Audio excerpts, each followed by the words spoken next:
হাজার বছরের পুরনো বটগাছ, আর এই বটগাছকে ঘিরেই গড়ে উঠেছে বিশাল আয়োজন।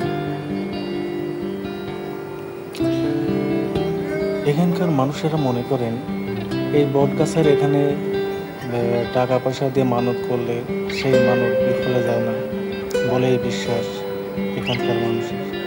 শুধু এখানকার মানুষই নয়, বিভিন্ন দূর দূরান্ত থেকে মানুষ ছুটে এসেছে শুধু মানতের অপেক্ষায়। কারোর বিয়ে হচ্ছে না, কেউ আবার ছেলে পাগল হয়ে গেছে, আরো নানান রোগের সমস্যা নিয়ে এসেছে মানুষ বিশ্বাস করে এখানে যদি টাকা দিয়ে মানত করা হয় সেই রোগ নিমিশে শেষ হয়ে যায়। এই হাজার বছরের পুরানো বটগাছের তলে কেউ বা 10 টাকা, কেউ বা মোমবাতি জ্বালিয়ে দিয়েছে শুধু বিশ্বাস থেকে। এই পুরনো বটগাছকে ঘিরে প্রত্যেক বৃহস্পতিবার বৈশাখ মাসে এই মেলা অনুষ্ঠিত হয়ে থাকে। এটি হাজার বছরের পুরনো একটি গাছ, লোকের মুখে শোনা।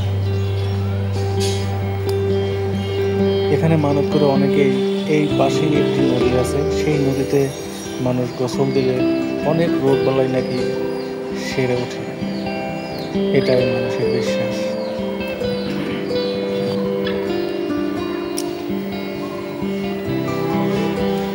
এটা প্রত্যেক বছরের বৈশাখ মাসে হয়ে থাকে।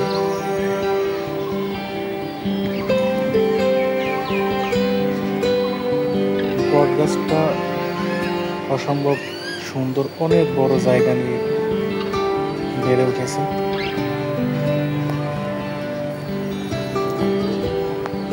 সত্যি কি মানুষের আশা পূর্ণ হয় কি হয় না আসলে আমি সঠিক জানি না,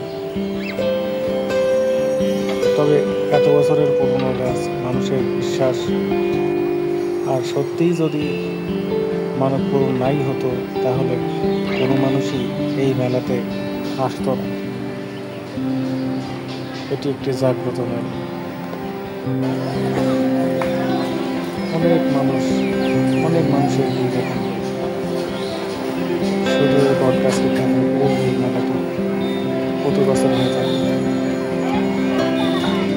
মানুষ তার মনের আশা পূর্ণ